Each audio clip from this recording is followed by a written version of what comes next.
नमस्कार, बहुत स्वागत है आपका। मैं हूं आपके साथ ऋतु ज्ञानवानी। कीव पर हमले का वीडियो लाइव सामने आया है। रूस ने यूक्रेन की राजधानी कीव पर हमले किए हैं। कई शहरों पर मिसाइल से हमले किए गए हैं। पुल उड़ाने का एक्सक्लूसिव वीडियो सामने आया है, ये दिखा रखे हैं आपको। रूस के हमले पर यूक्रेन का दावा है, रूस ने लगातार 83 मिसाइलें दागी हैं। ये तस्वीरें कीव पर हमले की तस्वीरें आपको दिखा रहे हैं। ये एक्सक्लूसिव तस्वीरें न्यूज़ 18 आपको दिखा रहा है। कीव पर हमले की तस्वीरें हैं। पुल उड़ाने का एक्सक्लूसिव वीडियो सामने आया है। ये वीडियो आपकी टीवी स्क्रीन पर।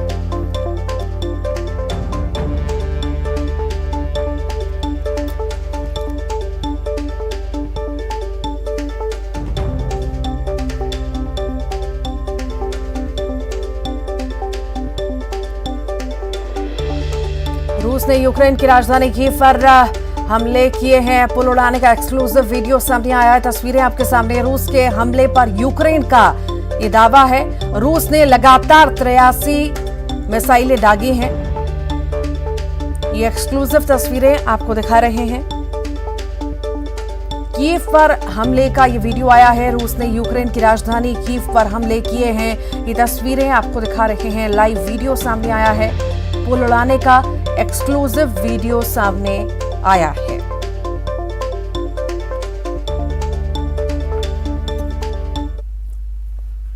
कवर्धा से बड़ी खबर मिल रही है, उसकी बात करेंगे। मुख्यमंत्री भूपेश बघेल पहुंचे हैं जलमला। TS मोहम्मद अकबर भी पहुंचे हैं जलमला। भेंट मुलाकात कार्यक्रम में शामिल हुए। सीएम ने लोगों से बातचीत की। बड़ी संख्या में लोग मौजूद रहे।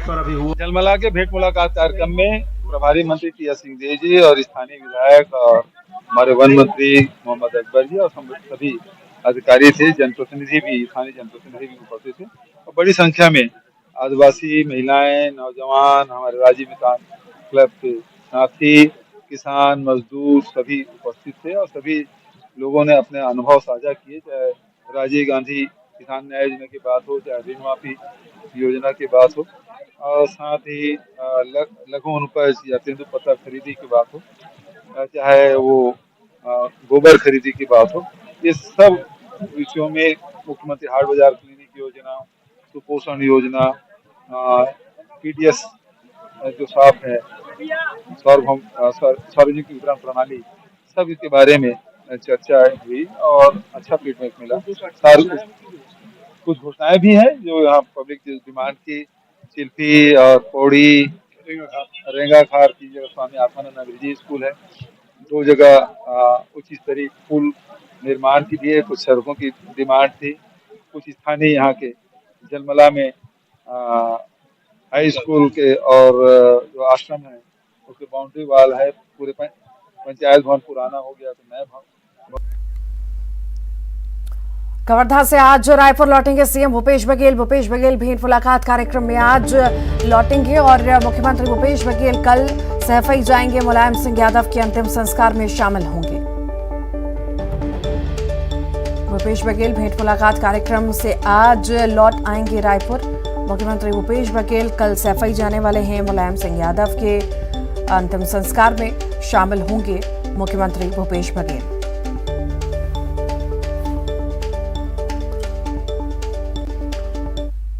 आदिवासियों के आरक्षण को लेकर जारी सियासत पर सीएम भूपेश बघेल ने कहा कि आरक्षण को लेकर आदिवासी समाज के प्रतिनिधियों से मुलाकात हुई है और मैंने भरोसा जताया है कि संविधान की व्यवस्था के अनुरूप उनको लाभ जरूर दिया जाएगा।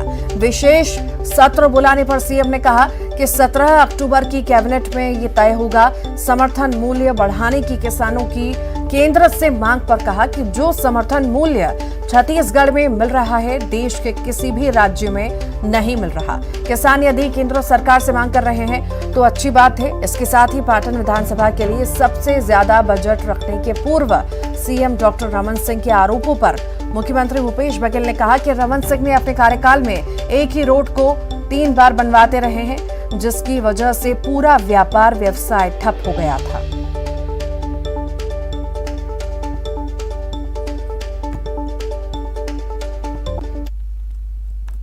कुछ समाज के लोग मेरे पास आए थे, मैंने स्पष्ट कर दिया है कि जो संविधान में जो व्यवस्था है उसके अनुरूप उनको वो लाभ दिया जाएगा, उससे कम नहीं होगा, ये मैंने स्पष्ट कर दिया था।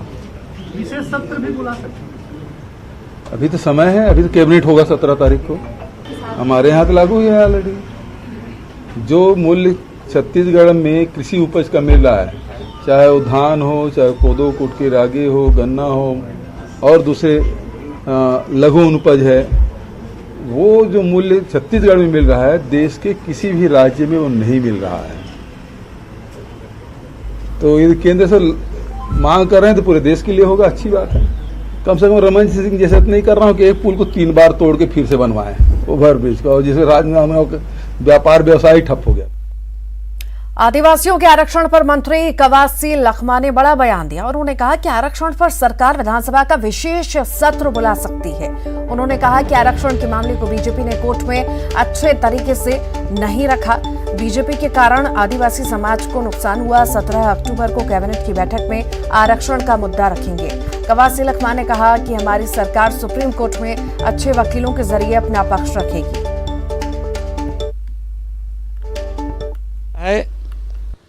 कि भीमराव अंबेडकर का कानून आप लोगों को दे के रहूँगा, चाहे सुप्रीम कोर्ट हो, हाई कोर्ट का निर्देश को हम सुप्रीम कोर्ट में चुनौती देंगे। बड़े बड़े वकील को हम लोग बात किए हुए हैं, चाहे कपिल सिब्बल हो, सिंघवी साहब हो, ये बड़े केस में लड़ते हैं। जेठ मनाने के बाद यही बड़े वकील हैं। 3 वकीलों को हम लोग बात किया हुआ है। उसके बाद 17 तारीख को कैबिनेट का बैठक होगा। 17 तारीख के कैबिनेट के बैठक में कोई भी इतना बड़ा मामला को एक चाहे मुख्यमंत्री हो चाहे मैं हूँ, एक आदमी का निर्णय नहीं होगा।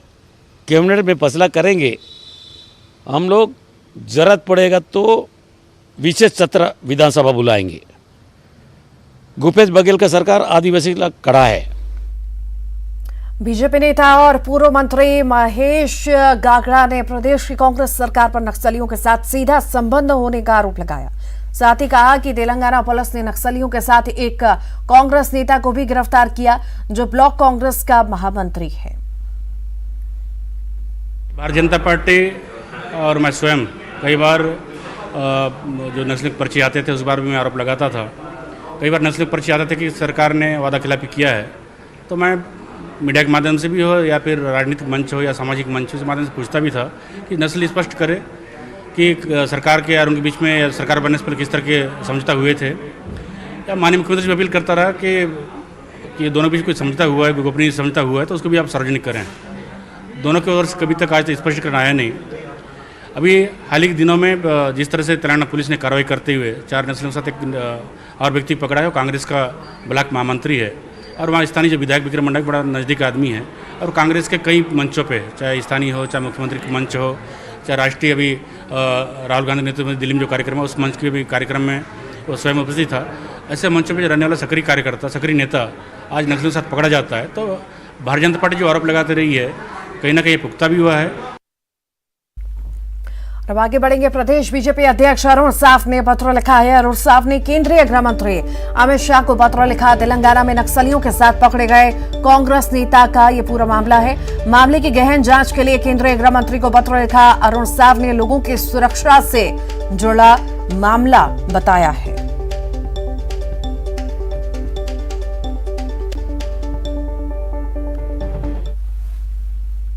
महेश गागड़ा के आरोप पर कांग्रेस ने पलटवार किया। कांग्रेस ने कहा कि ये जांच का विषय है या वो व्यक्ति कांग्रेस का कार्यकर्ता है या नहीं। पार्टी ने कहा कि व्यक्ति किसी भी पार्टी का हो, इससे अपराध कम नहीं हो जाता। बीजेपी से जुड़े कई शख्स नक्सल गतिविधियों में शामिल रहे। कांग्रेस संचार विभाग प्रमुख सुशील आनंद शुक्ला ने कहा कि नक्सलियों के हमले में पार्टी ने अपने 31 बड़े नेताओं को खोया है। हम इस दर्द को बेहतर तरीके से समझते हैं। कांग्रेस पार्टी इस तरह की चीजों को बर्दाश्त नहीं करेगी। विश्लेषण का विषय है कि जिस व्यक्ति के बारे में कांग्रेस के ब्लॉक का महामंत्री होने का दावा किया जा रहा है, वो है या नहीं है इसका पार्टी पता लगवा रही है। निश्चित तौर पर कोई भी व्यक्ति किसी भी दल से जुड़ा होने के कारण यदि वह उसने अपराध किया है तो न उसका अपराध कम हो जाता, न अपराध की गंभीरता। और कांग्रेस पार्टी तो बिल्कुल भी इस प्रकार के कृत्यों को बर्दाश्त नहीं करती है। भारतीय जनता पार्टी के 15 साल में बड़े बड़े पदाधिकारी, सांसद का प्रतिनिधि, सांसद का करीबी, विधायक का प्रतिनिधि, जिला पंचायत के सदस्य नक्सलवादी गतिविधियों में शामिल होते थे। कांग्रेस पार्टी इस प्रकार की कृत्यों का हमेशा निंदा करती है। कोई भी व्यक्ति कांग्रेस पार्टी का सदस्य भी होगा या कांग्रेस पार्टी से जुड़ा होगा, यदि उसने गलत किया है तो अन्वेषण के पश्चात निश्चित तौर पर उसके खिलाफ कड़ी से कड़ी कार्रवाई की जाएगी, क्योंकि हमने नक्सलवाद के दंश को झेला है। कांग्रेस पार्टी ने नक्सलवाद में अपने 31 बड़े नेताओं को खोया है और हम इस दर्द को बेहतर ढंग से समझते हैं और इस प्रकार की गतिविधियों को कांग्रेस पार्टी बर्दाश्त। झीरम मामले को लेकर बीजेपी ने कांग्रेस पर हमला बोला। पूर्व मंत्री महेश गागड़ा ने रायपुर में प्रेस कॉन्फ्रेंस कर कहा कि कांग्रेस का नक्सलियों से सांठगांठ है। नेता प्रतिपक्ष रहते भूपेश बघेल कहते थे कि झीरम हमले का सबूत उनके जेब में है। 4 साल बीत जाने के बाद भी सरकार कोई सबूत पेश नहीं कर पाई। महेश गागड़ा ने सरकार पर झीरम मामले को दबाने का आरोप लगाया। कांग्रेस और नस्ल के बीच में ऐसा क्या संबंध है, उसको जग जाहिर करें। दूसरा, माननीय मुख्यमंत्री जब विपक्ष नेता हुआ करते थे तो हमेशा बोलते थे कि झीरम घाटी का जो घटना है उसका सबूत मेरे जेब में रखा हुआ है। आज 4 साल हो गया, उनकी सरकार है, किस तरह की कोई प्रूफ दे पाए ना कोई जांच कर पाए। इसे साबित होता है कि सिर्फ एक सहानुभूति और सस्ती लोकप्रियता कारण अपने जेब में सबूत रखने की बात करते थे। इस कारण हम आरोप लगाते हैं कि इस संबंध के कारण माननीय मुख्यमंत्री जो झीरम घाट की जांच है उसको दबा रहे हैं। झीरम मामले में बीजेपी के आरोप पर कांग्रेस ने पलटवार किया। कांग्रेस संचार विभाग प्रमुख सुशील आनंद शुक्ला ने कहा कि नक्सलियों से बीजेपी के संबंध है। बीजेपी के नक्सलियों के सांठगांठ की वजह से झीरम में कांग्रेस के 31 नेता मारे गए। उन्होंने कहा कि बीजेपी के राज में 3 किलो से बढ़कर नक्सली 14 जिलों में फैल गए हैं। बीजेपी को कांग्रेस से सवाल पूछने का कोई हक नहीं है। भारतीय जनता पार्टी और महेश गागड़ा किस अधिकार से कांग्रेस से सवाल खड़ा कर रहे हैं?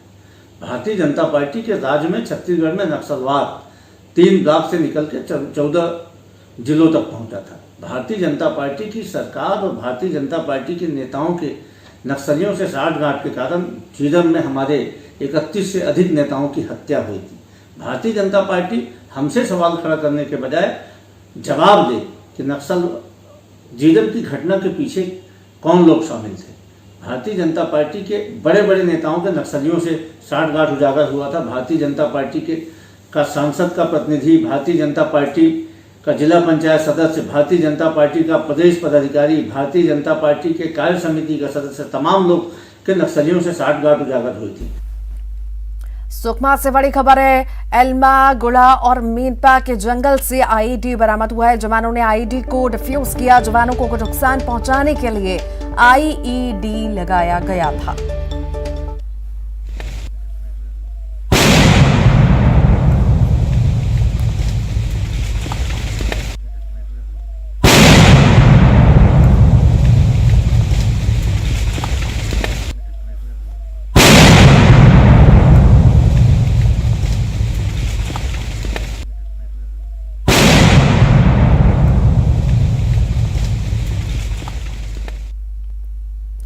आरक्षण की मांग को लेकर सर्व आदिवासी समाज ने प्रदेश व्यापी बंद बुलाया। आदिवासियों के बंद का व्यापक असर प्रदेश में देखा गया। आदिवासी विधायकों के घरों के बाहर ढोल नगाड़े बजाकर सर्व आदिवासी समाज के लोगों ने प्रदर्शन किया।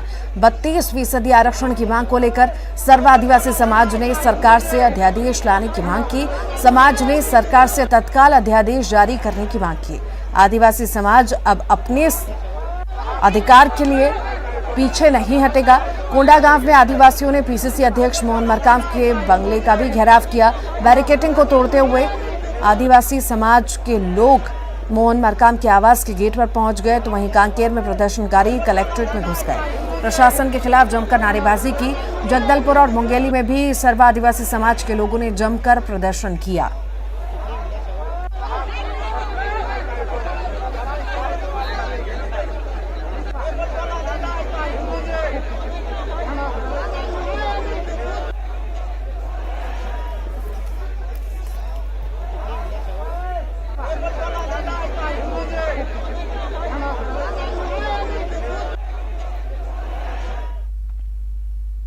कोंडागांव से बड़ी खबर है। मोहन मरकाम के बंगले का घेराव सर्व आदिवासी समाज ने किया और बैरिकेडिंग तोड़कर गेट तक पहुंच गए हैं। मेन गेट पर बैठकर धरना दिया। 32वीं सदी आरक्षण की मांग की जा रही है। मौके पर भारी संख्या में पुलिस बल तैनात है।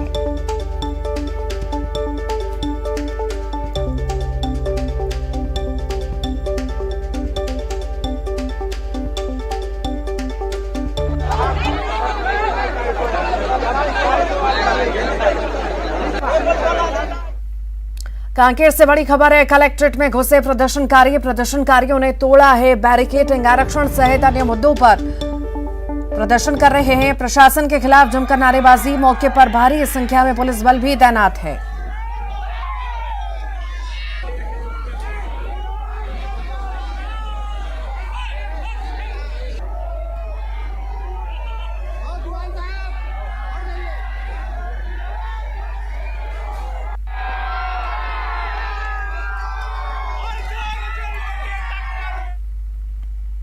जनहित के मुद्दे पर बीजेपी प्रदेश सरकार के खिलाफ लगातार आवाज बुलंद कर रही है।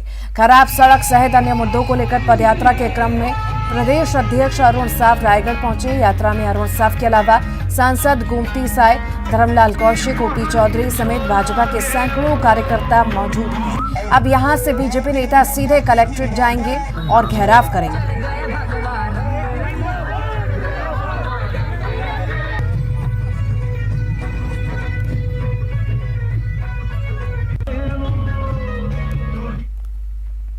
भारतीय जनता युवा मोर्चा के कार्यकर्ताओं ने आज नगर निगम का घेराव किया। इसके बाद कार्यकर्ता आयुक्त के चैम्बर में घुस गए और नारेबाजी करने लगे। कार्यकर्ता रावण का स्तरहीन पुतला बनाने के लिए जिम्मेदार अधिकारियों पर कार्रवाई की मांग कर रहे हैं। दरअसल घटिया स्तर का पुतला होने के कारण रावण दहन में भारी फजीहत हुई थी, जिसके बाद कार्रवाई के नाम पर महज पुतला प्रभारी को निलंबित किया गया था। पेंड्रा में बैंक ठगी मामले के 2 आरोपियों को पुलिस ने गिरफ्तार किया। गोरेला पुलिस ने कार्रवाई करते हुए आरोपी 2 सगे भाइयों को गिरफ्तार किया। दरअसल कुछ दिन पहले एक खाता धारक के खाते से 6,40,000 रुपए की राशि गबन हुई थी। और इसी के साथ ही फिलहाल के लिए इस बुलेटिन में इतना ही। खबरों का सिलसिला लगातार जारी है।